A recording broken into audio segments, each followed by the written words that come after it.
नमस्कार दोस्तों, Neeraj Gupta online classes में आप सभी का स्वागत है।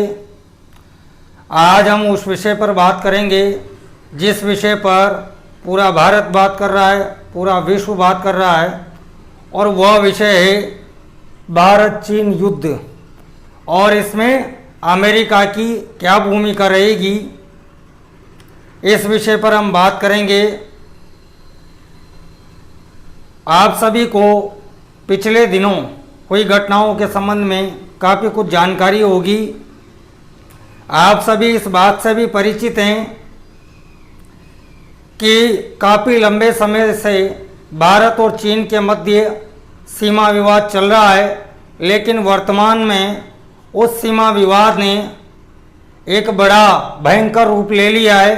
उसका जो मूल कारण है वह यह है कि चीन के द्वारा एक जो सैनिकों के सैन्य समझौता हुआ था, सैनिक अफसरों के मध्य जो समझौता हुआ था, उस समझौते का पालन न करते हुए एक तरह से भारत की पीठ पर दोबारा खंजर घोंपा गया और 20 भारतीयों की निर्मम तरीके से हत्या की गई थी। इस पूरे विषय पर हम आज बात करने वाले हैं। तो सबसे पहले हम बात करते हैं कि यह विवाद शुरू कहाँ से हुआ, इस विवाद की शुरुआत कहाँ से हुई। तो आप सभी इस बात को समझ लें कि भारत और चीन की जो सीमा रेखा है वह उत्तर पूर्वी जो भारत है, यानी यहाँ से लेकर यहाँ तक, यानी पूर्वी भारत से, उत्तरी भारत से और पूर्वी भारत तक भारत और चीन की सीमा रेखा लगी हुई है। भारत के 5 राज्यों की सीमा चीन की सीमा से लगती है। अब वो कौन कौन से राज्य हैं, तो सबसे पहला राज्य है जम्मू कश्मीर, इसके बाद है हिमाचल प्रदेश, फिर उत्तराखंड, और यहाँ पे एक राज्य है सिक्किम और एक राज्य अरुणाचल प्रदेश। इन 5 भारतीय राज्यों के साथ चीन की सीमा लगती है। जो विवाद की शुरुआत हुई वो है जम्मू कश्मीर राज्य की सीमा में क्षेत्र लद्दाख रीजन में एक स्थान है। लद्दाख जो इलाका है इसमें एक स्थान है गलवान वैली, यानी गलवान घाटी। गलवान वैली यानी गलवान घाटी एक स्थान है। यहाँ पर ही भारत और चीन के मध्य विवाद हुआ। सबसे पहले हम बात कर लेते हैं कि जो ये इतना इलाका है, लगभग ये इलाका है 38,000 स्क्वायर फीट। 38,000 स्क्वायर फीट का जो क्षेत्र है, इस क्षेत्र को चाइना के द्वारा 1962 में हथिया लिया गया था। 1962 के युद्ध के दौरान ये हमारा इतना इलाका चाइना के कब्जे में आ चुका था। उस समय भी चाइना के द्वारा हिंदी चीनी भाई भाई का नारा दिया गया और भारतीयों की पीठ में उस समय भी खंजर घोंपा छद्म रूप से अपनी सेना को भारतीय क्षेत्र में घुसपैठ करवाकर युद्ध करके ये इतना इलाका चीन के द्वारा उस समय अपने कब्जे में कर लिया गया था। इस क्षेत्र को वर्तमान में हम अक्साई चीन के नाम से जानते हैं, अक्साई चीन के नाम से जानते हैं।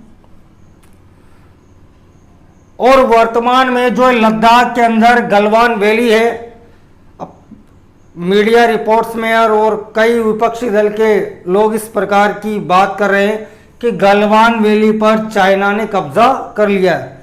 1962 के युद्ध के दौरान ही काफ़ी ज़्यादा गलवान वैली पर चाइना का कब्जा उस समय ही हो चुका था। यहाँ पे एक नदी बहती है गलवान नदी, और इस गलवान नदी पर एक पुल है। गलवान नदी पर भारत के द्वारा एक पुल का निर्माण किया जा रहा है, एक ब्रिज बनाया जा रहा है। इस ब्रिज बनाने को लेकर के चाइना को आपत्ति है। चाइना को आपत्ति है, सबसे ज़्यादा यही विवाद है। इतना इलाका तो 1962 में चीन के द्वारा कब्जा कर ही लिया गया था, लेकिन चीन अब यहाँ से आगे बढ़ने का प्रयास कर रहा है, अर्थात ये पूरे लद्दाख जो क्षेत्र है उसको हड़पने की इसकी कोशिश है। और चीन के द्वारा अपने इस पूरे क्षेत्र में, यानी अक्साई चीन का जो इलाका चीन के पास है, उस पूरे क्षेत्र में चीन के द्वारा आधारभूत ढांचे का निर्माण अर्थात सड़कें वगैरह का निर्माण कर दिया गया है। और भारत के द्वारा मोदी सरकार आने के बाद, यानी 2014 में जो मोदी गवर्नमेंट आई थी, उसके बाद भारत ने अपने क्षेत्र में भी आधारभूत ढांचे के निर्माण में तेजी आई और बड़े पैमाने पर सड़कों का निर्माण किया गया। और यहीं से गलवान वैली से ही एक सड़क जाती है, उस सड़क का नाम है एक स्थान से दौलत बेग ओल्डी। दौलत बेग ओल्डी, यहां से एक सड़क जो सिक्किम में एक दर्रा है काराकोरम पास, काराकोरम दर्रे तक जाती है और लगभग 255 किलोमीटर इस सड़क का निर्माण भारत सरकार के द्वारा कर दिया गया है। और इसी बात को लेकर चीन चिढ़ा हुआ है कि भारत अपने क्षेत्र में किस प्रकार से इस निर्माण कार्यों को तेज कर रहा है। तो ये एक पूरा विवाद का मुद्दा था। अब हुआ क्या कि इस गलवान वैली में 15 और 16 जून की रात्रि को 15 और 16 जून की रात्रि को चीनी सैनिकों के द्वारा 20 भारतीय सैनिकों की निर्मम तरीके से हत्या कर दी गई। इसके काउंटर में भारतीय सैनिकों के द्वारा भी चीनी सैनिकों पर जबरदस्त हमला किया गया, जिसमें लगभग 45 से और 50 चीनी सैनिकों के मारे जाने की खबर कई मीडिया रिपोर्ट्स में आई है।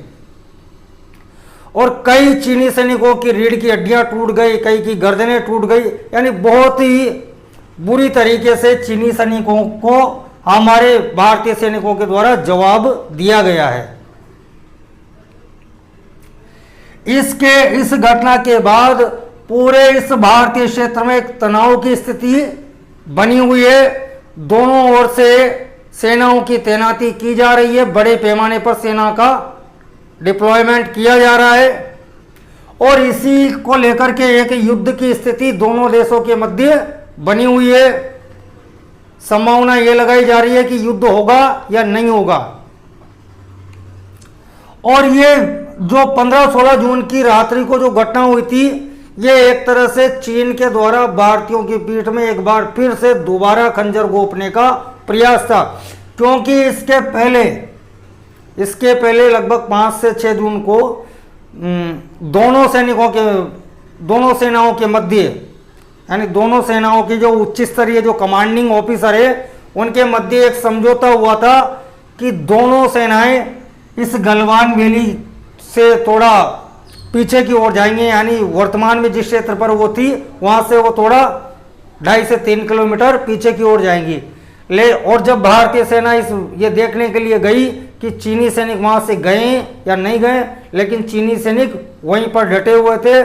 भारतीयों के सैनिकों के द्वारा उनसे वो स्थान छोड़ने के लिए कहा गया, लेकिन उनके द्वारा एक हमला भारतीय सैनिकों पर कर दिया गया। भारतीय सैनिकों के द्वारा भी जबरदस्त जवाबी हमला चीनी सैनिकों पर किया गया। तो यह एक पूरा रीजन है जो तनाव का वर्तमान में कारण बना हुआ है। अब इसके पीछे क्या रीजन है, वो कौन से रीजन है जो यहाँ तक ये स्थितियां बनी भारत और चीन के मध्य, और लगभग 45 साल के बाद भारत चीन सीमा पर हिंसा देखने को मिली है। इसके पीछे क्या रीजन थे, वो कौन कौन से विवाद हैं जो भारत और चीन के मध्य हैं, उन विवादों पर हम बात करते हैं। तो 1989-90 के कालखंड के बाद, यानी शीत युद्ध के बाद भारत और अमेरिका के मध्य व्यापारिक संबंधों का निर्माण हुआ, मजबूत व्यापारिक संबंधों का निर्माण हुआ। और वर्तमान समय में तो स्थिति ये कि अमेरिका भारत का सबसे बड़ा व्यापारिक साझेदार है। अमेरिका वर्तमान में भारत का सबसे बड़ा व्यापारिक साझेदार है।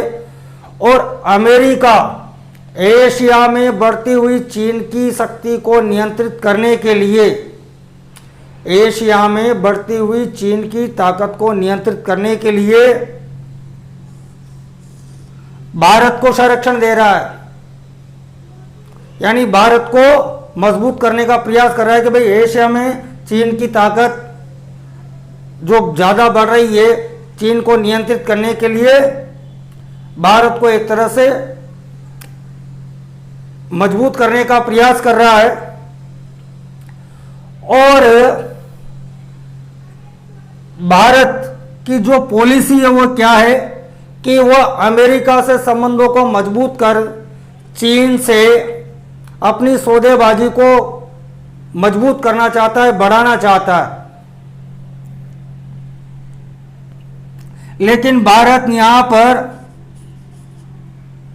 एक बात को ध्यान में रखते हुए कदम आगे बढ़ा रहा था कि अमेरिका और चीन इन दोनों के साथ समानांतर संबंधों की स्थापना रहे, क्योंकि अमेरिका भी कोई ऐसा नहीं है कि भारत के पक्ष में अचानक आ जाएगा। आप जानते होंगे कि 1989-90 से पहले, यानी जब शीत युद्ध खत्म नहीं हुआ था, उससे पहले अमेरिका पाकिस्तान को संरक्षण दे रहा था। लेकिन 1989-90 के कालखंड में, यानी सोवियत संघ का पतन हुआ, शीत युद्ध का अंत हो गया, उसके बाद चीन वैश्विक लेवल पर एक महाशक्ति के रूप में उभरने लगा। और चीन को नियंत्रित करने के लिए, अब चीन को कोई पाकिस्तान तो नियंत्रित कर नहीं सकता, इसी वजह से अमेरिका ने भारत को अपना संरक्षण प्रदान किया, बढ़ावा दिया कि भाई एशिया में चीन की शक्ति को नियंत्रित करने के लिए कौन सा देश एशिया में चीन को नियंत्रित करता है, तो भारत। तो अमेरिका ने भारत के साथ अपने संबंधों को मजबूत किया। और चीन इसी बात से चिढ़ा हुआ है कि अमेरिका के साथ भारत के संबंध इतने मजबूत कैसे हो रहे हैं। इसके अलावा जो विवाद के जो प्रमुख मुद्दे हैं वो कौन कौन से थे, उन पे अपन बात कर लेते हैं। विवाद के प्रमुख मुद्दे कौन कौन से मुद्दे हैं?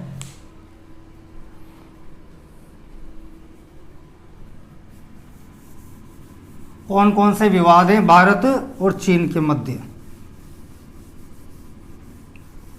आप सभी इस बात को जानते हैं कि चीन एक विस्तारवादी नीति के तहत कार्य करता है और घुसपैठ करने की चीन की एक पुरानी बीमारी है। इसके पहले भी चीन के द्वारा डोकलाम क्षेत्र में घुसपैठ का प्रयास किया गया था, जिसे भारत सरकार के द्वारा विरोध करके चीनी सैनिकों को वापस हटना पड़ा था। अब हम बात करते हैं कि वो कौन कौन से मुद्दे हैं जिनको लेकर के भारत और चीन के मध्य एक विवाद है। तो सबसे पहला मुद्दा है सुरक्षा परिषद, यूएन सिक्योरिटी काउंसिल, सुरक्षा परिषद। आप सभी इस बात को जानते हैं कि भारत 135 करोड़ की आबादी का देश है, लेकिन उसके बावजूद भारत को यूएन सिक्योरिटी काउंसिल में यानी सुरक्षा परिषद में स्थायी सदस्यता नहीं मिली है। अभी हाल ही में भारत 8वीं बार यूएन सिक्योरिटी काउंसिल का अस्थायी सदस्य जरूर बना है। अस्थायी यूएन सिक्योरिटी काउंसिल में कुल 15 मेंबर होते हैं, जिनमें से 5 मेंबर स्थायी हैं और 10 मेंबर अस्थायी हैं।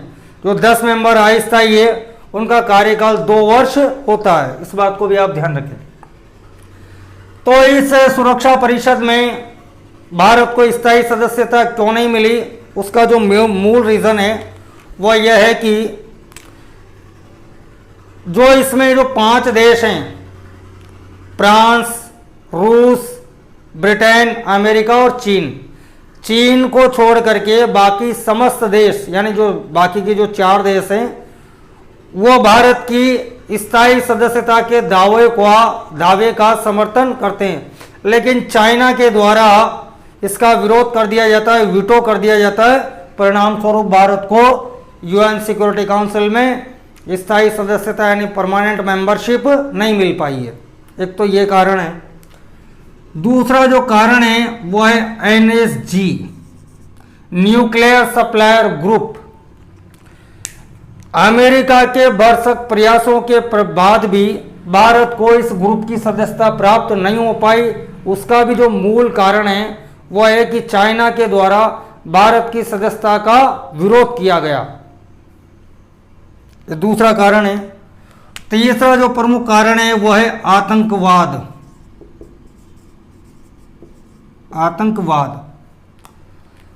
आप सभी जानते हैं कि पाकिस्तान के द्वारा भारत में आतंकवादी गतिविधियों को संचालित किया जा रहा है, वहाँ के आतंकवादियों के द्वारा।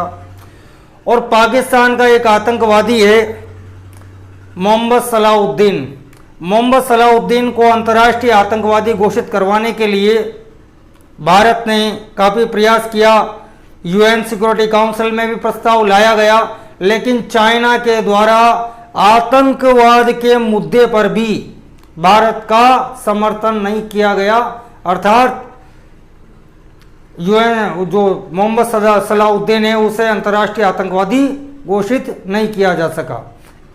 इस बात यानी आतंकवाद के मुद्दे पर भी चाइना भारत का सपोर्ट नहीं कर रहा है। इस बात से आप ये समझ सकते हैं।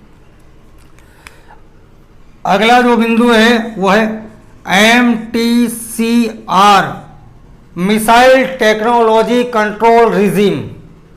ये एक ऐसा संगठन है, इस संगठन में अभी हाल ही में अमेरिका के प्रयासों से भारत को स्थायी सदस्यता मिल चुकी है। भारत को सदस्यता इस संगठन की मिल चुकी है। अब भारत सरकार मिसाइलों से संबंधित जो टेक्नोलॉजी है वह इन देशों से ले सकती है।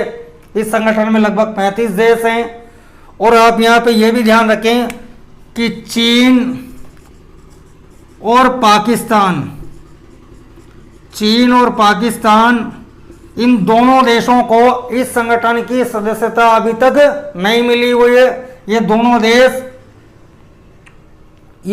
देश इस संगठन की सदस्यता लेने का भरसक प्रयास कर रहे हैं। लेकिन अब इन दोनों देशों को यदि इस संगठन की सदस्यता लेनी है तो उन्हें भारत की भी सहमति लेनी होगी, अर्थात भारत की अनुमति अनिवार्य होगी।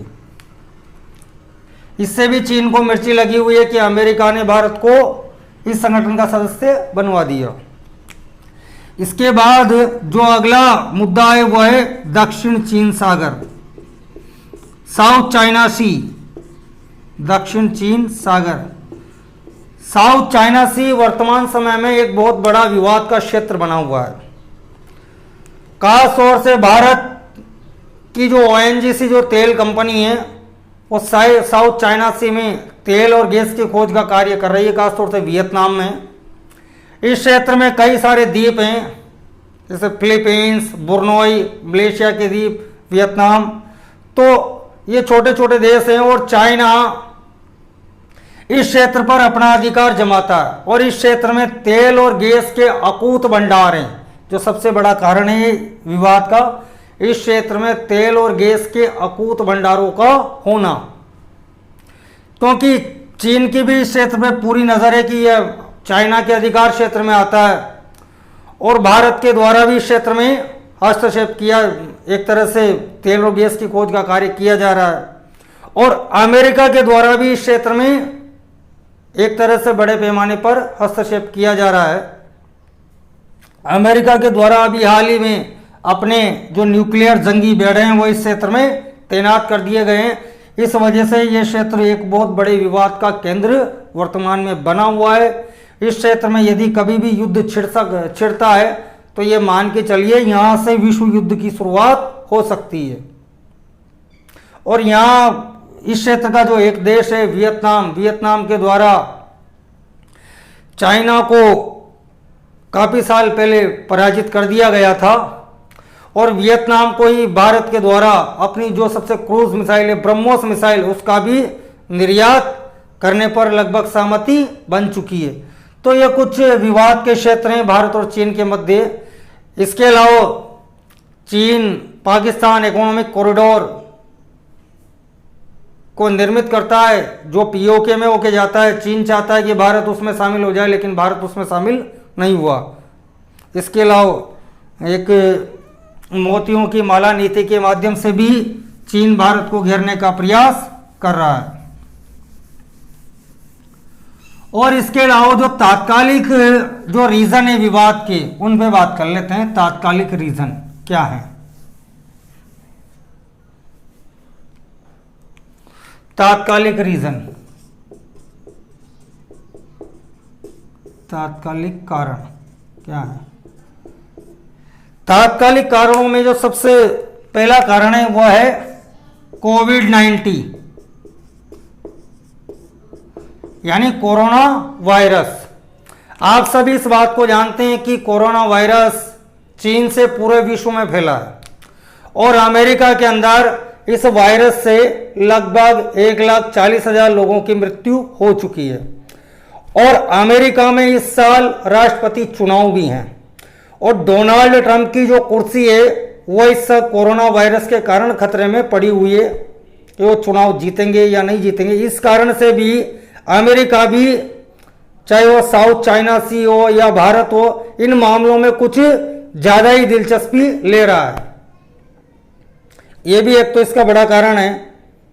और चीन भी ये चाह रहा है कि दुनिया का ध्यान इस कोविड-19 से हट जाए, यानी भारत के साथ वो समस्या पैदा करके युद्ध के हालात बनाकर या कुछ मात्रा में थोड़ा बहुत छद्म युद्ध छेड़ करके एक ऐसा वातावरण बनाना चाह रहा है कि इस कोरोना वायरस से पूरी दुनिया का ध्यान हट जाए।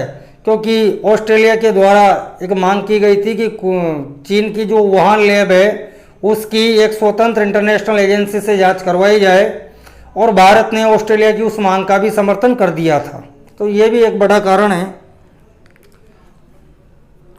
इसके अलावा जो दूसरा बड़ा कारण है वह है अनुच्छेद 370। आप सभी इस बात को जानते हैं कि मोदी गवर्नमेंट दोबारा जब सत्ता में आई और उसके द्वारा जो सबसे बड़ा कार्य किया गया वो है धारा 370 एक को छोड़कर, धारा 370 एक को छोड़कर बाकी के जो 370 के अंतर्गत सभी प्रावधान थे उन्हें समाप्त कर दिया गया है। क्योंकि धारा 370 एक को समाप्त नहीं किया जा सकता, उसका कारण है धारा 370 एक में इस बात का उल्लेख है कि जम्मू कश्मीर भारत का अभिन्न अंग है। ये ध्यान रखना आप। इस आर्टिकल को लेकर के बाकी जिस इसमें जितने भी सब क्लॉज थे उन सभी सब क्लॉज को हटा दिया गया है। और इसी के तहत जम्मू कश्मीर पुनर्गठन विधेयक 2019 भी संसद में लाया गया, जिसके तहत जम्मू कश्मीर राज्य को स्वतंत्र राज्य की श्रेणी से हटाकर 2 केंद्र शासित प्रदेशों में बांटा गया, लद्दाख एंड जम्मू कश्मीर। अब चीन और पाकिस्तान दोनों को ये आशंका है, क्योंकि भारत सरकार के द्वारा बार बार ये स्टेटमेंट दिया जा रहा है कि पीओके पाक ऑक्युपाइड कश्मीर भारत का हिस्सा है। तो चीन और पाकिस्तान दोनों को ये आशंका है कि भारत कभी भी आक्रामक कार्रवाई करके पीओके और अक्साई चीन पर कब्जा कर सकता है। इन दोनों ही देशों को यह आशंका है। और चीन के द्वारा इस पीओके क्षेत्र में बड़े पैमाने पर इन्वेस्टमेंट किया गया है, तो चीन सोच रहा है कि कहीं मेरा ये सारा इन्वेस्टमेंट बेकार नहीं हो जाए। ये भी एक कारण है, 370 भी एक कारण है। इसके अलावा एक जो कारण है वो है G7। पहले इस संगठन को हम G8 के नाम से जानते थे और यह संगठन विश्व की मजबूत अर्थव्यवस्था वाले देशों का एक संगठन है। रूस को इस संगठन से निकाल दिया गया है और अमेरिका के राष्ट्रपति डोनाल्ड ट्रंप के प्रयासों के परिणाम स्वरूप भारत को भी अभी हाल ही में G7 सम्मेलन में आमंत्रित किया गया है। इससे भी चीन को मिर्ची लगी हुई है। तो यह कुछ महत्वपूर्ण कारण थे जिसके कारण भारत चीन विवाद लगातार बढ़ता जा रहा है। अब भारत को वो कौन सी नीतियां अपनाई जानी चाहिए जिससे चीन पर दबाव पड़े और वह अपनी विस्तारवादी नीति को छोड़े, उस पर बात करते हैं। तो जो सबसे पहला कार्य भारत सरकार को करना चाहिए वह यह है कि आर्थिक बहिष्कार, आर्थिक बहिष्कार यानी भारत में जो बड़ी बड़ी चाइनीज कंपनियों को जो टेंडर दिए गए हैं उन कंपनियों से वो टेंडर छीन करके या तो भारतीय कंपनियों को या विश्व की अन्य कंपनियों को दिए जाने चाहिए। और भारत में जो चीन से जो आयात हो रहा है उस आयात को कम से कम करने का प्रयास करना चाहिए। वैसे भी प्रधानमंत्री मोदी ने कहा है कि भारत को आत्मनिर्भर बनना चाहिए। तो जब तक भारत आत्मनिर्भर नहीं बन पाता है तब तक हमें चीन के सामानों की जगह अन्य विकल्पों पर विचार करना चाहिए। और वर्तमान समय में भारतीय जनता में भी काफ़ी ज़्यादा रोष है। चीन के द्वारा जिस प्रकार से धोखा दिया गया, उसके बाद चाइनीज से सामानों की कई जगह सड़कों पे तोड़ा जा रहा है, चाइनीज सामानों को होलियां जलाई जा रही है, इस प्रकार का जनता में भी रोष है। लेकिन मैं आपको एक कड़वा सत्य यहाँ पे बता देता हूँ कि हमारे घर चाइनीज सामानों से अटे पड़े हैं। हम किस किस सामान को तोड़ेंगे? और उस सामान का तो हम भुगतान कर चुके हैं, अब तोड़ने से क्या मतलब है? ये कि आपके पास कोई टूटा फूटा सामान पड़ा हो तो उसको तोड़ने में कोई गुरेज नहीं है, लेकिन आप कोई अपना कोई मान लीजिए एमआई का मोबाइल है और उसको तोड़ रहे हो तो कोई समझदारी वाली बात नहीं, क्योंकि उसका तो आप भुगतान कर चुके। तो कुल मिला के बात है कि आगे से आप भारत की जनता चाइनीज सामानों को कम से कम खरीदने पर बल दे, यानी कम से कम उनकी खरीद करे, कोशिश ये करे। यह नहीं है कि मौजूदा जो घर में सामान है उसको सड़क पे ले जाकर आप तोड़ो, तो वो तो आप ही का नुकसान है, चीन को उससे कोई नुकसान होने वाला ही नहीं। इस बात को भी ध्यान रखें। और भारत सरकार को खास तौर से ये कार्य करना चाहिए, और भारत सरकार वैसे कर भी रही है, शुरुआत इसकी हो भी चुकी है। तो आर्थिक चोट मारकर हम चीन को सही रास्ते पर ला सकते हैं, पहला रीजन ये है। दूसरा, तिब्बत, हांगकांग और ताइवान के मुद्दे पर भारत को आक्रामक रुख अपनाना चाहिए। जो गलती हम तिब्बत के मसले पर कर चुके हैं कि तिब्बत को हम चीन का हिस्सा मान चुके हैं, उस पर पुनर्विचार किया जाना चाहिए और भारत सरकार तिब्बत को चाइना का हिस्सा न माने और हांगकांग और ताइवान के मुद्दे पर भी आक्रामक नीति अपनाई जानी चाहिए। दूसरा मुद्दा यह है।